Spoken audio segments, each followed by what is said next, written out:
Welcome all of you. The commissioner में आप सभी का स्वागत है। आज हम पढ़ेंगे इंडियन कॉन्स्टिट्यूशन का परिचय, यानी भारतीय संविधान का परिचय, the introduction of Indian constitution. Indian constitution में ऐसे बहुत सारे शब्द हैं, जब हम पढ़ते हैं इंडियन पॉलिटी को तो उनके मीनिंग हमें पहले से ही पता होनी चाहिए। लाइक अनुच्छेद क्या होता है, अनुसूची क्या होता है, भाग क्या होता है, संशोधन किसे कहते हैं। इन सभी शब्दों का जब हमें पहले से ही ज्ञान होगा तो हमें पॉलिटी बहुत आसानी से और इजीली समझ में आएगी। तो चलिए हम वन बाय वन सभी शब्दों को शुरू करते हैं। और हम पहले आपको बता दें कि संविधान सभा द्वारा 26 नवंबर 1949 को हमारा संविधान पारित कर दिया गया था और उसके कुछ विशेष प्रावधान तभी लागू हो गए थे। फिर बाकी का पूरा संविधान 26 जनवरी 1950 से लागू हुआ था। तो हमारा पहला शब्द है भाग।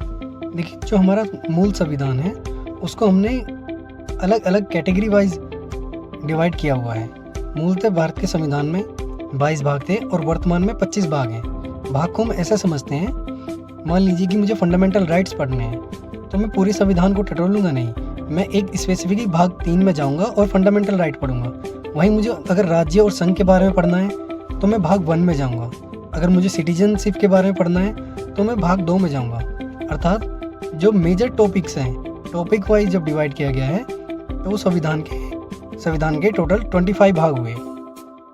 हमारा दूसरा शब्द है अनुसूची। देखिए, इंडियन शेड्यूल में भाग के अलावा कुछ विशेष प्रावधान किए गए हैं जो हमारी सरकार की कार्य प्रणाली को दर्शाता है, यानी कि गवर्नेंस कैसा होगा देश में, किन राज्यों में, किन क्षेत्र में किस तरह से गवर्नमेंट गवर्न करेगी, उस हिसाब से हमारी इंडियन कॉन्स्टिट्यूशन में अनुसूचियाँ बनाई गई हैं।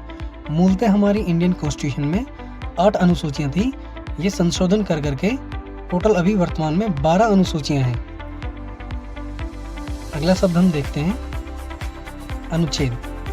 अनुच्छेद से एक सिंपल वे में अगर आप समझें कि जो संविधान में लाइन बाय लाइन लिखा हुआ है वही हमारे अनुच्छेद है, यानी कि जो क्रम वाइज जो बातें संविधान में लिखी गई हैं वो हमारे अनुच्छेद होते हैं। इसे हम सिंपल वे में देखें तो पहली लाइन जो इंडियन कॉन्स्टिट्यूशन में लिखी हुई है वो है भारत राज्यों का संघ होगा, तो ये हो गया अनुच्छेद 1। फिर हम इसके बाद सेकंड मेजर टॉपिक देखेंगे तो उसमें बताया गया है कि संसद ऐसे निर्बल और शर्तों के साथ जिन्हें उचित समझा जाए संघ में नए राज्यों का प्रवेश कर सकता है, नए राज्यों की स्थापना कर सकता है। तो ये एग्जैक्ट संविधान में लिखा गया है। तो ये हो गया हमारा अनुच्छेद 2, यानी कि जो line by line Indian constitution में लिखी हुई हैं उन्हें हम अनुच्छेद कहते हैं। हमारे संविधान में मूलतः 395 अनुच्छेद थे। समय समय पर एड ऑन करने के बाद ये वर्तमान में 470 अनुच्छेद हो गए हैं। अच्छा, अभी हमने एक टर्म का यूज़ करा यहाँ कि संशोधन करके उन्हें 470 कर दिया गया है। तो अब ये संशोधन क्या होता है? देखिए, जब मूल संविधान बना था उसके बाद अगर संविधान में कुछ भी परिवर्तन करा गया हो, कुछ नया जोड़ा गया हो या जो संविधान में था उसे हटाया गया हो, इन सभी चीज़ों को बोलते हैं संविधान का संशोधन। यानी कि कुछ नया जोड़ना हो, हटाना हो या किसी पुराने को पूर्णतः खत्म करना हो, इसे संशोधन बोलते हैं। अब ये संशोधन होता कैसे है? जो हमारी संसद है इसको संविधान के अनुच्छेद 368 के तहत ये पावर दी गई है कि ये इंडियन कॉन्स्टिट्यूशन को संशोधित कर सकती है। संशोधन की पावर भारतीय संसद को है। तो संसद 3 तरीके से इंडियन कॉन्स्टिट्यूशन को अमेंड कर सकती है, यानी संशोधन कर सकती है। पहला है सिंपल बहुमत से, यानी कि जितने प्रेजेंट मेंबर्स हैं उनके 51% से संशोधन किया जा सकता है। दूसरा है विशेष बहुमत से, इसमें 66% प्रेजेंट मेंबर्स की कंसेंट चाहिए होती है, यानी कि 2/3 ऑफ द मेंबर्स। और थर्ड और मोस्ट इम्पोर्टेंट है, एक तो उनमें विशेष बहुमत हो यानी कि 2/3 ऑफ द मेंबर्स की कंसर्न हो, और सेकेंडली जो जितने भी स्टेट्स हैं उनके 1/2 के हिसाब से उनकी स्टेट्स की भी कंसर्न्स हों। अच्छा, अब एक नया टॉपिक हम देखते हैं कि जो संवैधानिक और सांविधिक चीज़ें होती हैं उनमें डिफरेंस क्या है, क्या चीज़ संवैधानिक है और क्या सांविधिक है। तो देखिए, संवैधानिक का सिंपल सा मीनिंग हुआ जो भी बात संविधान के अंदर लिखी गई है वो सभी संवैधानिक हुई। जो हमारे मूल कॉन्स्टिट्यूशन था उसके अंदर जितनी भी बातें लिखी गई थी वे सभी बातें, सभी जो आयोग है वो सब संवैधानिक हुए। फॉर एग्जाम्पल, हमारा यूपीएससी हुआ, हमारे फंडामेंटल राइट्स हुए, निर्वाचन आयोग हुआ, तो ये मूल संविधान में इनका उल्लेख है। तो ये संवैधानिक चीज़ें हुई। यही गैर संवैधानिक या सांविधिक चीजें क्या होती है? गैर संवैधानिक निकाय वे होते हैं जिनका उल्लेख मूलतः संविधान में तो है नहीं, परंतु संसद या राज्य विधानमंडल द्वारा किसी कानून को पारित करके उन्हें बनाया गया हो। फॉर एग्जाम्पल के लिए हमारा भारतीय खाद्य निगम, ये एक सांविधिक निकाय है। लॉ कमीशन ऑफ इंडिया, ये एक सांविधिक निकाय है। केंद्रीय सतर्कता आयोग, सिविलियंस कमीशन ऑफ इंडिया, ये क्या है? ये एक सांविधिक या वैधानिक निकाय है। इनका सिंपल मीनिंग यही हुआ कि ये मूलतः संविधान में नहीं थे, परंतु कोई कानून या संसद द्वारा पारित किया गया है जिसके आधार पर इन्हें बनाया गया है। चलिए एक नज़र में तीनों चीज़ों को देख लेते हैं। सांविधिक का अर्थ हुआ जिसका मूल संविधान में उल्लेख है। गैर सांविधिक या कानूनी वो हुआ जिसको संसद द्वारा किसी कानून द्वारा निर्मित किया गया है, यानी संसद द्वारा पारित किया है। एक होता है असंवैधानिक। देखिए असंवैधानिक जैसा कोई टर्म नहीं होता। अगर कुछ भी चीज़ संसद असंवैधानिक करती है तो सुप्रीम कोर्ट उसे खारिज कर देती है, जीरो कर देती है।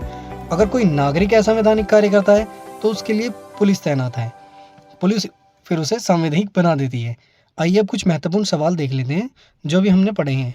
फर्स्ट क्वेश्चन है, वर्तमान में भारतीय संविधान में कुल कितनी अनुसूचियां हैं? 8, 10, 12 या 14?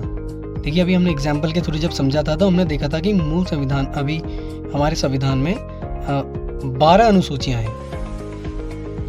चलिए दूसरा क्वेश्चन देखते हैं। संविधान सभा के प्रारूप समिति द्वारा प्रस्तुत प्रारूप संविधान में कितनी अनुसूचियां थी? यानी कि जब एग्जैक्ट हमारा कॉन्स्टिट्यूशन बना था 1949 में, तब कितनी अनुसूचियां थी? तब मूलतः 8 अनुसूचियां थी। चलिए अगला सवाल देखते हैं। संविधान के किस भाग में मूल अधिकार का उल्लंघन किया गया है, उल्लेख किया गया है? संविधान के किस भाग में मूल अधिकार का उल्लेख मिलता है?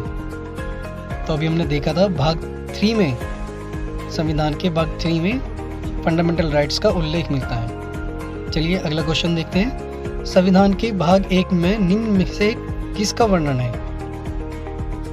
राज्य एवं उसके संघ एवं राज्य क्षेत्र, नागरिकता, मूल अधिकार, राज्य के नीति निर्देशक तत्व। इसका सही जवाब होगा राज्य और उसके राज्य क्षेत्र, संघ और राज्य क्षेत्र। चलिए आगे कुछ फाइनल 2 क्वेश्चंस देखते हैं। संविधान सभा द्वारा पारित संविधान में कुल कितनी अनुच्छेद तथा अनुसूचियां थीं? देखिए जब एग्जैक्ट हमारा संविधान बना था 1949 में, ये तब का सवाल है कि उस टाइम पे कितने अनुच्छेद और कितनी अनुसूचियां थीं। तो इसका सही जवाब होगा 395 अनुच्छेद और 8 अनुसूचियां थीं।